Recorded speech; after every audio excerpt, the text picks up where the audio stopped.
សួស្តីអ្នកនរគ្នាស្វាគមន៍មកកាន់ការសង្ខេបអំពីប្រវត្តិកីឡាករនៅក្នុងเกม The Spy ហើយកីឡាករដែលខ្ញុំយកមកសង្ខេបនៅក្នុងថ្ងៃនេះគឺជា Nichigawa របស់យើងហ្នឹងហើយ Nichigawa គាត់គឺជាមនុស្សដែលមានទេពកោសល្យដ៏កម្រម្នាក់គាត់មានសមត្ថភាពលោតខ្ពស់ខ្លាំងជាងអ្នកលេងដទៃទៀតសមត្ថរបស់ Nichigawa គឺមានល្បឿននិងកម្លាំងវេដ៏ខ្លាំងបំផុតសារតែរបៀបវាយរបស់ Nichigawa លឿនដូចជារន្ទះទើបគេដាក់រហស្សនាមឲ្យគាត់ថាTurn the God ដែលប្រែមកជាខ្មែរថាអាទិទេពនៃផ្គរលាន់មុនពេលស៊ីវូលេចធ្លោ Nichigawa បានទទួលស្គាល់ជា Wing Spiker ដ៏ខ្លាំងបំផុតម្នាក់នៅពេលឈានដល់កម្រិតកំពូល Nichigawa ចាប់ផ្ដើមឈ្នះការប្រកួតជាបន្តបន្ទាប់គាត់លេងល្អបានទាំងអស់ដូចជា Swiss Spiker Back Attack និងចាំគ្មានកីឡាករណាដែលអាចយកឈ្នះគេបានឡើយដោយសារតែគ្មានកីឡាករណាដែលមានសមត្ថភាពអាចវាយជាមួយគេបាន Nichigawa គាត់ចាប់ផ្ដើមធុញទ្រាន់ព្រោះគ្មានគូប្រកួតណាដែលអាចធ្វើឲ្យគេប្រឹងអស់ពីសមត្ថភាពសោះក្នុងខណៈពេលនោះស៊ីវូគឺមិនទាន់ស្គាល់ Nichigawa ទេប៉ុន្តែក្នុងពិភពបាល់ទះមនុស្សគ្រប់គ្នាសុទ្ធសឹងតែស្គាល់ឈ្មោះរបស់ Nichigawa ទាំងអស់Nichigawa ត្រូវគេបានចាត់ទុកជានិមិត្តរូបនៃកីឡាករកំពូលនៅពេលស៊ីវូកាន់តែរីកចម្រើនស៊ីវូគេក៏ចាប់ផ្ដើមឮពីអ្នកដទៃនិយាយពី Nichigawa ប្រសិនបើចង់ក្លាយជាកីឡាករល្អបំផុតត្រូវយកឈ្នះ Nichigawa ជាមុនសិនចាប់ពីពេលនោះមក Nichigawa ក្លាយទៅជាគោលដៅធំបំផុតរបស់ស៊ីវូនៅពេល Nichigawa បង្ហាញខ្លួន Nichigawa មានភាពស្ងប់ស្ងាត់គាត់មិននិយាយច្រើនទេមើលទៅគាត់ដូចជាមនុស្សដែលមិនចាប់អារម្មណ៍ពីអ្នកខ្សោយឡើយហើយ Nichigawa គាត់គ្រាន់តែចង់ប្រកួតជាមួយអ្នកខ្លាំងប៉ុណ្ណោះការប្រកួតជាមួយនឹងស៊ីវូក៏បានចូលមកដល់ព្រឹត្តិការណ៍នេះធំបំផុតមួយស៊ីវូបានប្រឈមមុខជាមួយនឹង Thunder God Nichigawa ដំបូងឡើយស៊ីវូគឺមិនអាចតាមទាន់ល្បឿនរបស់ Nichigawa បានឡើយ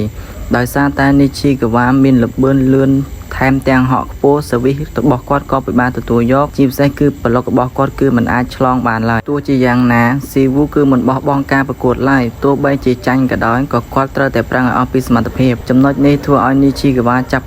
អារម្មណ៍ទទួលស្គាល់ស៊ីវូគឺពិតជាមានសមត្ថភាពនិងសក្តានុពលដ៏អស្ចារ្យបន្ទាប់ពីការប្រកួតចប់ Nichigawa គាត់មិនមើលងាយស៊ីវូទៀតទេផ្ទុយទៅវិញNichigawa គាត់ជឿថាស៊ីវូអាចក្លាយទៅជាកីឡាករខ្លាំងម្នាក់នាពេលអនាគតចំណែកឯនៅក្នុង Past Tom លេងវិញ Nichigawa ក៏នៅតែជាកីឡាកំពូលមួយរូប Nichigawa គាត់បានត្រូវគេចាត់ទុកថាគឺជាប៊ូកម្រិតខ្ពស់គូប្រកួតភាគច្រើនមិនហ៊ានប្រឈមមកនឹង Nichigawa ឡើយព្រោះតែ Nichigawa គេខ្លាំងពេកចំណែកឯស៊ីវូវិញគឺនៅតែចាត់ទុកថា Nichigawa គឺជាគោលដៅធំបំផុតសម្រាប់គេអញ្ចឹង Nichigawa ក៏ទទួលស្គាល់ស៊ីវូគឺជាកីឡាករដែលអាចឈានដល់កម្រិតកំពូលមួយរូបដែរ